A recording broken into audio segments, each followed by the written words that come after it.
This video discusses real tragic events involving minors for educational and documentary purposes only. No disrespect or glorification is intended.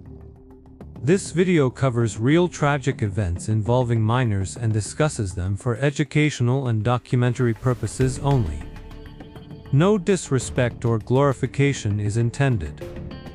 In the spring of 2004, Japan was shaken by a case that quickly gained national attention and eventually became known around the world through internet culture.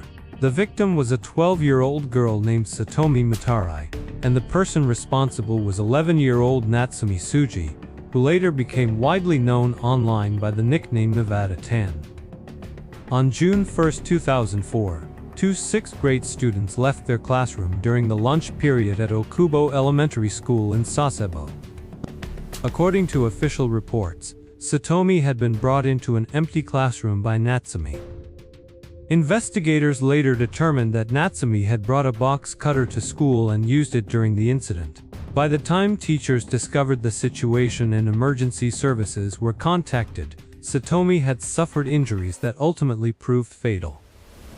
What made the case especially shocking to the public was the age of the person responsible. Natsumi was only 11 years old, and news coverage spread rapidly throughout Japan. A photograph taken around the time of her arrest showed her wearing a sweatshirt featuring the name of the University of Nevada, and that image eventually contributed to the creation of the online nickname Nevada Tan. The photograph circulated widely on Japanese internet forums, where discussions about the case continued for many years. As online communities expanded, the story became intertwined with internet culture, digital folklore, and repeated retellings. In many ways, the online identity associated with the case helped keep public interest alive long after traditional media coverage had faded. The case also prompted broader discussions about juvenile justice, media influence, internet culture, and concerns about violent material involving young people. Nearly a decade later, another highly publicized case drew widespread attention in Aurora, Colorado. The victim was Yoon Mi-hoi, and the accused was her 18-year-old daughter, Isabella Guzman. According to family members and public records, the household had experienced growing tension over an extended period. Disagreements between Isabella and her mother had reportedly become more frequent, and relatives had attempted to reduce the conflict before events escalated. On the night of August 28, 2013, authorities say that Isabella attacked her mother while she was alone inside the family residence. Law enforcement officers arrested Isabella near the home shortly afterward. During subsequent court proceedings, significant public attention focused on her behavior in the courtroom, particularly her expressions and apparent emotional detachment. Years later, images and video clips from those hearings resurfaced online and contributed to renewed interest in the case. Mental health evaluations later resulted in Isabella being diagnosed with schizophrenia, and the court ultimately found her not guilty by reason of insanity. Rather than receiving a prison sentence, she was committed to a state mental health facility for treatment and supervision. Her case became a widely discussed example of the complex relationship between severe mental illness, criminal responsibility, and the legal system. The story experienced another wave of public attention years later due to the circulation of courtroom footage and photographs on platforms such as TikTok and YouTube. What had originally been a devastating family tragedy gradually became a subject of online discussion and viral content, further expanding public awareness of the case and raising questions about how social media reshapes public memory. In 2009, a case from Missouri became one of the most widely discussed juvenile homicide cases in the United States. The victim was 9-year-old Elizabeth Olton, and the defendant was 15-year-old Alyssa Bustamante. Alyssa lived in St. Martins, Missouri, and had reportedly struggled with significant personal and mental health challenges, including depression, self-harm, and a previous suicide attempt.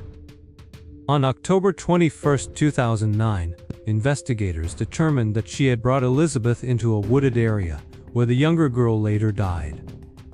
Authorities also stated that evidence suggested Alyssa had planned aspects of the incident in advance, including preparing the location beforehand. Public attention intensified after investigators reviewed Alyssa's personal journal entries. In a passage written on the day of the crime, she described her actions and concluded with language that many observers found deeply disturbing. That journal entry became one of the most frequently referenced and remembered aspects of the case. Alyssa later confessed and assisted investigators in locating Elizabeth's burial site. Prosecutors charged her as an adult, and she eventually pleaded guilty to second-degree murder and armed criminal action. She received a sentence of life imprisonment with the possibility of parole, along with an additional 30-year sentence. Mary's early childhood was marked by instability, neglect, and difficult living circumstances. On May 25, 1968, shortly before her 11th birthday, authorities determined that 4-year-old Martin Brown had died after spending time with Mary.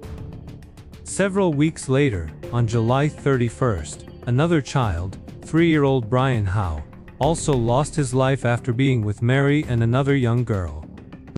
The second incident led investigators to conclude that the earlier death had not been accidental. Police eventually focused their investigation on Mary, who later admitted responsibility.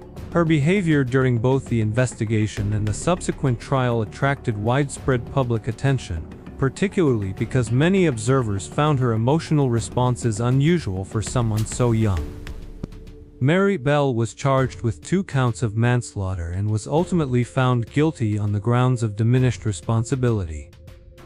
Rather than receiving a conventional prison sentence, she was ordered to be detained at Her Majesty's pleasure, an indefinite form of detention used in certain serious cases involving minors. She was eventually released in 1980 under a new identity. Mary Bell's case remained widely discussed for decades because it challenged public assumptions about childhood, trauma, criminal responsibility, and violence. It also became one of the earliest and most extensively examined examples of serious juvenile crime in British history. These 4 cases remain widely remembered for different reasons, but each one eventually became more than a local news story. Through newspapers, television broadcasts, documentaries, internet forums, social media platforms, and video-sharing websites, their stories continued to circulate long after the original headlines had disappeared. What connects these cases is not only the tragic events themselves, but also the public effort to understand how such events could occur. In each instance, the age of the offender intensified public reaction and raised difficult social questions. Over time, media coverage and online culture transformed these cases into subjects of ongoing discussion and analysis, ensuring that they remained part of public memory for many years after the events themselves. Thanks for watching. If you found this video informative, please like, subscribe, and turn on notifications for more stories from the Zitty Shadow channel. If you found this video informative, please like, subscribe, and stay tuned for more documentary-style content.